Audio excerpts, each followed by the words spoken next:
মাছ ভাজি করছি।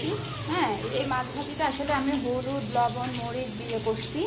আর এগুলো হচ্ছে পেঁয়াজের মধ্যে আপনার রসুন টসুন তারপর সব রকম মশলা সস একসাথে মিক্সড করে একদম মেখে কষলায় মাখার পরে তেলের মধ্যে দিয়ে এটাকে একটু ভেজা ভেজা করে ভাজবো, করে দেন লাস্টে এই মাছগুলো এটার সাথে মিশিয়ে ফেলবো। এভাবে খেতে অসাধারণ টেস্টি।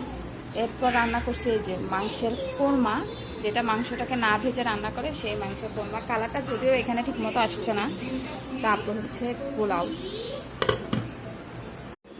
তো এটা হচ্ছে আমার মাছ ভাজির ফাইনাল লুক। আমার মোবাইলে কালারটা ঠিক মতো আসছে না, একদম পেঁয়াজ টেয়াজ সব কিছু দিয়ে আমি এটা একেবারে একসাথে করে ফেলছি এবং তেলও আছে। হ্যাঁ, পোলাও দিয়ে খেতে মজা লাগবে। আর অলরেডি আমার একটা বিড়াল ছানা এখানে বসে আছে খাওয়ার জন্য, না দিব্য? এই যে পোলাও আর হচ্ছে পেঁয়াজ ভাজিটা, এই যে কি লাল লাল আজকে ঝাল ঝাল, আর হচ্ছে এই যে মাছ ভাজি।